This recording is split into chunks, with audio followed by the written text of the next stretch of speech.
নমস্কার, আমি কৌশিক। দা ঘোষে আপনাদের স্বাগত। আজকে নতুন প্রতিবেদন নিয়ে হাজির হয়েছি আপনাদের সামনে। আজকের প্রতিবেদনের বিষয়বস্তু স্কুল সার্ভিস কমিশনের পরীক্ষা। প্রায় ৯ বছর পর হচ্ছে স্কুল সার্ভিস কমিশনের পরীক্ষা, তাও আবার কোর্টের নির্দেশে।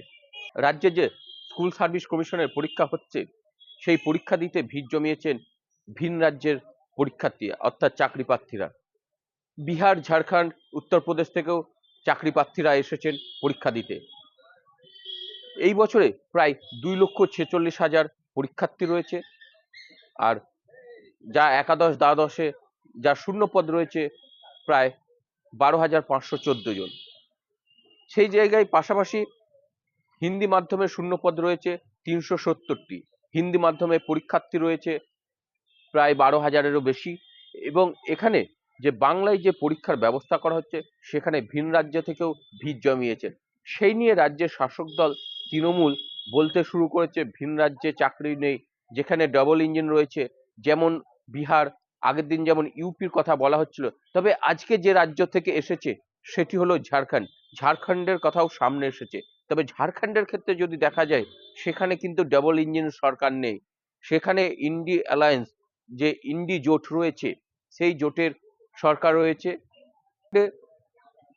হেমন্ত সোরেনের সরকার রয়েছে, যা ইন্ডি অ্যালায়েন্সের সাথে রয়েছে।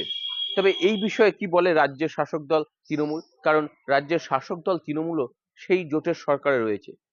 তবে ভারতবর্ষের যদি ওভারঅল পরিস্থিতি দেখা যায়, তাহলে চাকরির যেন কোথাও অভাব রয়েছে, বেকারত্বের সংখ্যা বৃদ্ধি পেয়েছে। এই রাজ্যের ক্ষেত্রে সেই একই ঘটনা, তবে এই রাজ্যের ক্ষেত্রে দুর্নীতি সব থেকে বেশি হয়েছে।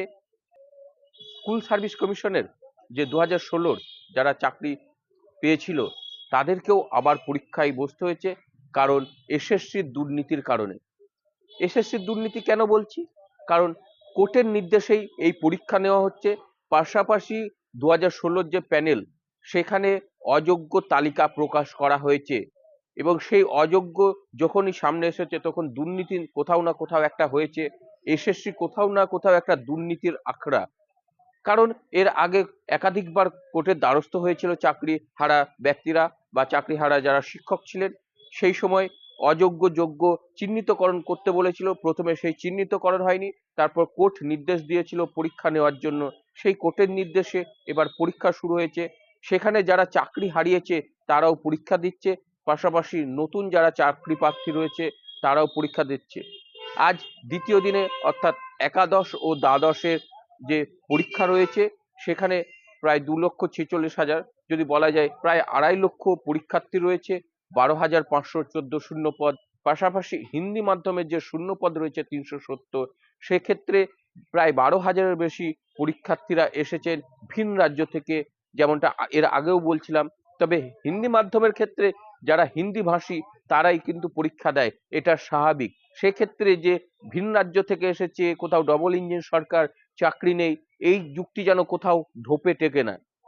তবে এই পরীক্ষা কতটা স্বচ্ছ হয়, কতদিনে নিয়োগ হয়, সেটাই এখন দেখার বিষয় রয়েছে।